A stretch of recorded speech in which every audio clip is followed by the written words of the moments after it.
Hello.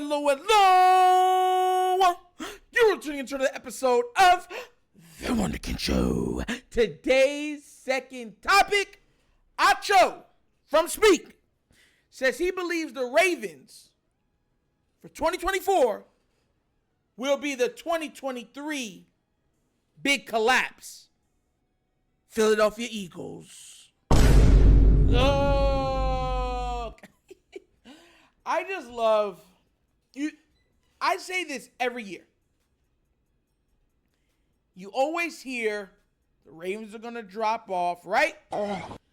Lamar's going to get figured out. The defense might not be that good.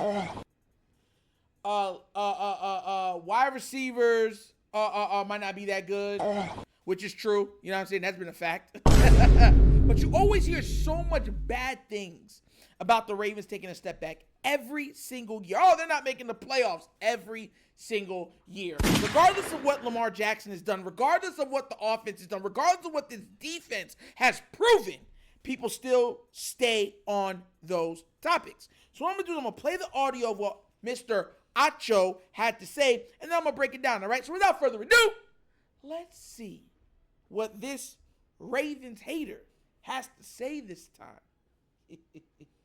My thought with the Ravens, and I say this with a lot of research, is I think the Ravens in 2024 could be the Eagles in 2023. I tried to tell Shady all of 2023, bro, the Eagles lost a lot on defense. Obviously, I'm a defender. I'm biased to defense. I'm biased to linebacker play. I said, Shady, the Eagles lost their backers, bro. They lost both of them. Hey, Shady, the Eagles lost 10-sack Hargrave. Shady, the Eagles lost Epps, the starting safety. Hey, Shady, the Eagles lost Chauncey Gardner-Johnson. He led the league in interceptions prior to getting hurt. He didn't want to. Hey, they lost but they returning a lot of dogs. No, but Shady, but what about what they lost? When I think about the Ravens, y'all, I'm like, the Ravens lost Geno Stone, led the National Football League, or second in the NFL in interceptions with 7. The Ravens lost Jadeveon Clowney, 9.5 sacks, second on their team. The Ravens lost All-Pro Patrick Crean. To me, last year, he was the 4th best linebacker in football. I voted him as an All-Pro, second on the team in tackles. The Ravens lost their defensive coordinator. Hey, the Ravens lost a lot. So where I'm at with the Ravens is I wouldn't be surprised if they had that Eagles 2023 season. Still very good. Remember, the Eagles started 10-1. Right. The Eagles just hit hurdles late down the stretch. Eagles had a quarterback in Jalen Hurts who was almost an MVP. Lamar Jackson was an MVP. Jalen Hurts, if not for Patrick Mahomes, who won MVP 2 years ago? Jalen Hurts, if not for, I think it probably was Pat. Oh, Pat Mahomes in 2022? Yeah, when Jalen won. Jalen Hurts, if not for Pat Mahomes, would have been an MVP. So I'm looking at this Ravens, and the concerns I have is like, man, them losses matter, y'all. Like, Clowney matters, Queen matters, Stone matters, and the DC matters. Y'all lost a pivotal piece on every single level. The D-line, the linebackers, the secondary. I don't know that the Ravens should be feared. They will be good, but not feared.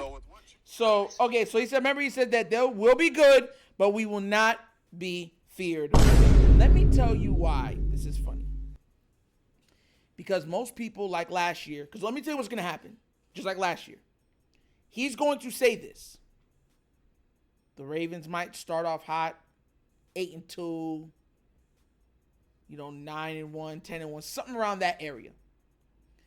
And then they're going to pick it up a notch, turn it up, in December, November, and stuff like that. And he's going to forget what he said. He's not going to think about all the losses. No. See, once we start winning those games and start blowing out his preferred teams, then he's going to change and say, oh, Ravens have everything. Lamar has no excuses. He has to win. They have to win. If they don't win, they're a big letdown. Why? Best team in football.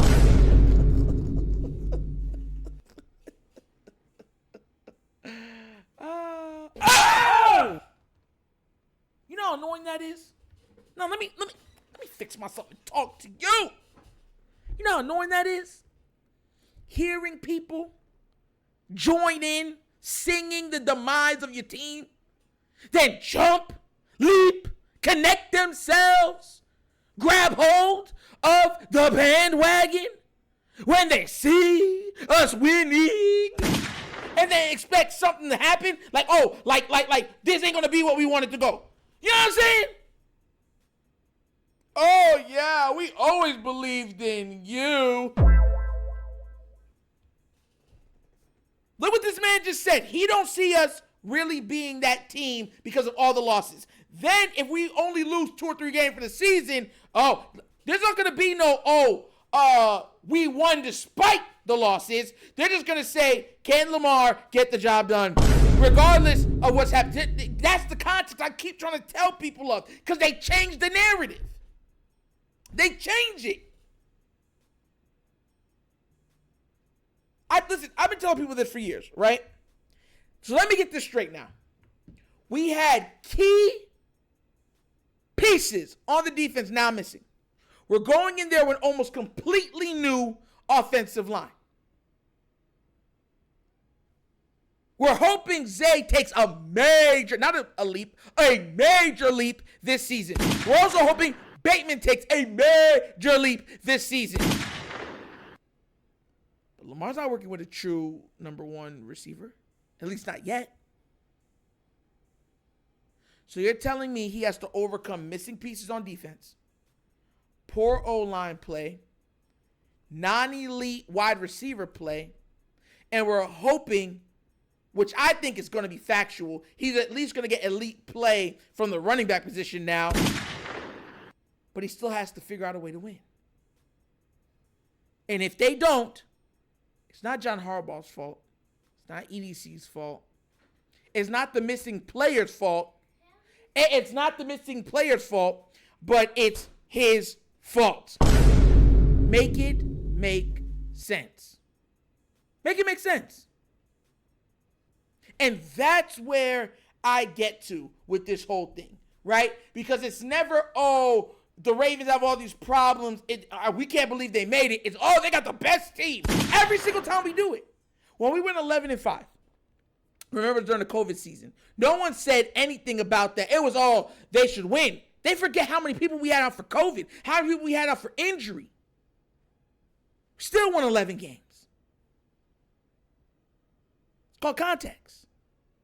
But they didn't pick us. They said the NFL would have figured out the Ravens. So they didn't even pick us to make the playoffs.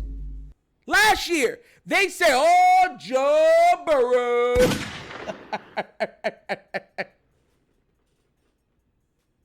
Second best quarterback in the league. The same quarterback that got outplayed by his backup. He's going to lead his team back to the promised land. Man, could he make the playoffs? Could he make the playoffs? And to make it worse, he was outplayed by his backup. Like, it just, look, I'll be real with you. The Ravens will find a way to be good on defense. They do it every year. I'm not worried about their defense. What I'm worried about is our offensive line. That's been my biggest worrying and my biggest sticking point for forever. Because as long as you have Lamar Jackson, and look, I've been saying I want a number 1 receiver, but we know the Ravens will never invest in one. So we have to hold out faith that Zay Flowers becomes one. Because if he doesn't, then we're pretty much in a hole. Let's be real. Let's be real.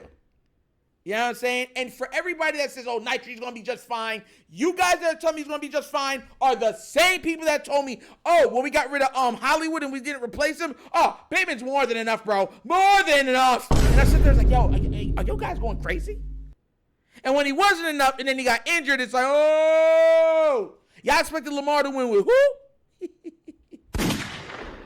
Yeah. So I don't care what they're gonna say about that. Let them hate. Let them pick up what they're gonna do. But yeah, this guy's always, Acho's always with this. The Ravens are gonna be this. The Ravens are gonna be that. Then when he's wrong, he never says he's wrong. He just makes a whole new narrative. The Ravens now have the best record in the league. Again, will Lamar Jackson let them down again? It's like, that's the same thing over and over. Rinse and repeat, rinse and repeat. Ridiculous. But what do you guys think? Do you think Acho's blowing smoke up our tails again? Or do you think he has a point that we could be the 2023 Eagles and start hot and end in absolute turmoil? Let me know what you think down in the comment section. That's part of the reason why we got Derrick Henry.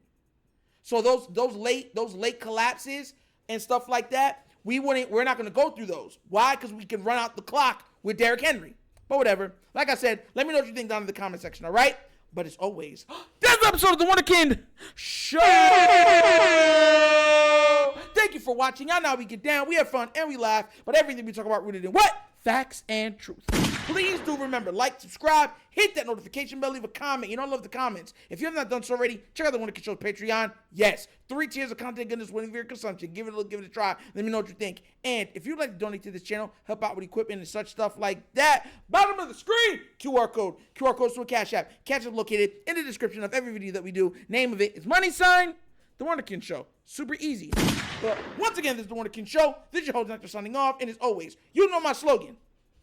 Peace. And I am out of here. Huh? Yerp. Finish him, Daddy.